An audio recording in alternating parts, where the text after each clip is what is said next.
Chapter 7. Judge not, that you be not judged.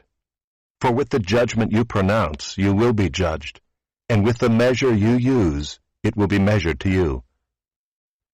Why do you see the speck that is in your brother's eye, but do not notice the log that is in your own eye?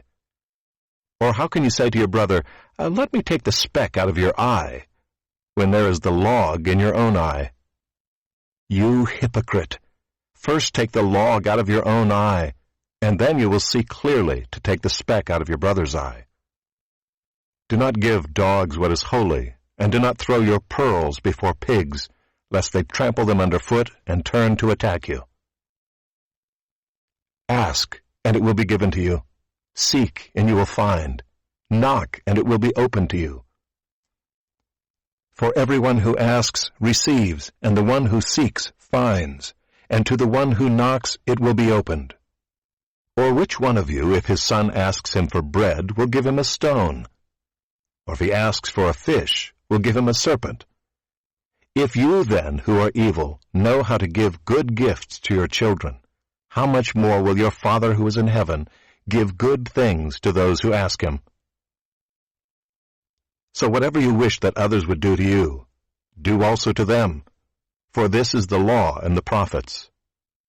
Enter by the narrow gate, for the gate is wide and the way is easy that leads to destruction, and those who enter by it are many. For the gate is narrow and the way is hard that leads to life, and those who find it are few. Beware of false prophets who come to you in sheep's clothing, but inwardly are ravenous wolves. You will recognize them by their fruits. Are grapes gathered from thorn bushes or figs from thistles? So every healthy tree bears good fruit, but the diseased tree bears bad fruit. A healthy tree cannot bear bad fruit, nor can a diseased tree bear good fruit. Every tree that does not bear good fruit is cut down and thrown into the fire. Thus you will recognize them by their fruits. Not everyone who says to me, Lord, Lord, will enter the kingdom of heaven, but the one who does the will of my Father who is in heaven. On that day many will say to me, Lord, Lord, did we not prophesy in your name, and cast out demons in your name, and do many mighty works in your name? And then will I declare to them, I never knew you. Depart from me, you workers of lawlessness. Everyone then who hears these words of mine and does them will be like a wise man who built his house on the rock. And the rain fell, and the floods came, and the winds blew and beat on that house. But it did not fall, because it had been founded on the rock. And everyone who hears these words of mine and does not do them will be like a foolish man who built his house on the sand. And the rain fell, and the floods came, and the winds blew and beat against that house, and it fell, and great was the fall of it.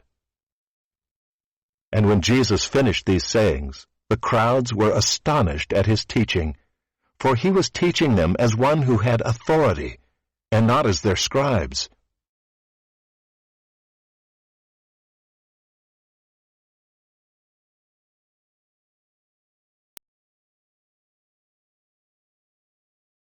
Matthew 7. The Lord's teachings, recorded in Matthew 6, were designed to lead his disciples into such relations with their Father in heaven that he would fill their thoughts, whether in regard to their almsgiving, their prayers, their fastings, or their attitude to the possessions and needs of this life. Matthew 7 opens with teachings that would regulate their dealings with their brethren, and even with the ungodly. The judging of one's brother is a very deep-seated tendency in our heart. The judging of things, or of teaching, is not forbidden, but encouraged, as we see, for instance, in 1 Corinthians 2 verse 15, 10:15, but the judging of persons is forbidden. The church is called upon to judge those who are of it, in certain cases, as 1 Corinthians 5 and 6 show, but, apart from this, the judging of persons is a prerogative of the Lord. If, in spite of the Lord's forbidding, we indulge in it, two penalties are sure to follow, as he indicates here. First, we ourselves shall come under judgment, and have measured to us just what we have meted to others. Second, we shall drift into hypocrisy. Directly we start judging others, we become blind to our own defects. The small defect in our brother becomes magnified to us, all unconscious that we have a big defect of a nature to impair our spiritual eyesight. The most profitable form of judgment for each of us is self-judgment. Verse 6 has in view the ungodly, insensible of good and unclean in their tastes. Things that are holy and precious are not for them, and if foolishly we present them to them, they are despised, and we may suffer their violence. It is right that we should be givers of God's holy things, but not to such. But if we are to be givers, we must first receive, and of this verses 7 to 11 speak. To receive we must draw near to God asking, seeking, knocking. A response from our Father is certain. If we ask for necessary things we shall get them, for he will not give us instead something worthless like a stone, or injurious like a serpent. We may rest assured that he will give us good things, for his fatherhood is of heaven. His standard therefore will not fall below that of earthly fatherhood.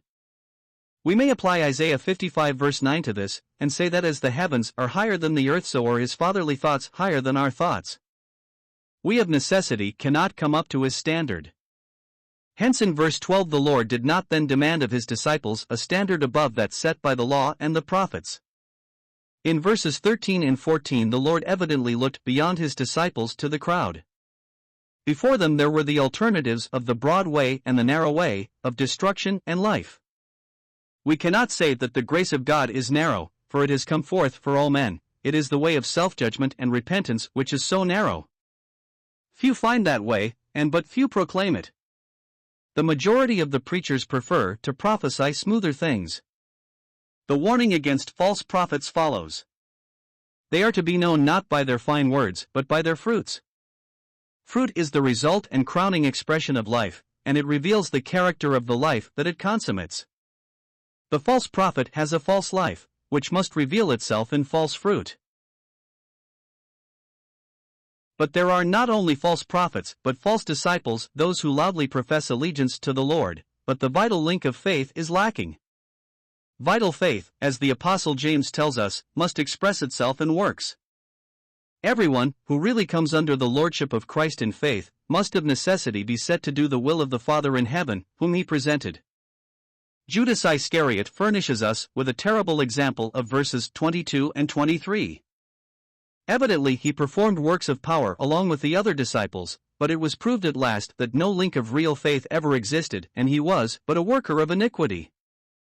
And therefore the Lord closed his words with the parable of the two houses. Both builders, the wise and the foolish, were hearers of the words of Jesus, but only one was a doer of them, and that one was the wise man. The parable does not teach salvation by works, but salvation by that living faith which leads to the works. If we cast our minds back over the Sermon on the Mount, we shall realize at once that nothing but genuine faith in him could induce anyone to do the things which he taught. We shall also realize how fully his teachings verified his own word in Matthew 5 verse 17. He has given us the fullness of the law and the prophets, while adding fresh light as to the Father in heaven, thus preparing the way for the fuller light of grace that was to dawn as the fruit of his death and resurrection. The authority with which he announced these things was what struck the people. The scribes relied upon the earlier rabbinic teachings, while he spoke the things that he knew from and with God.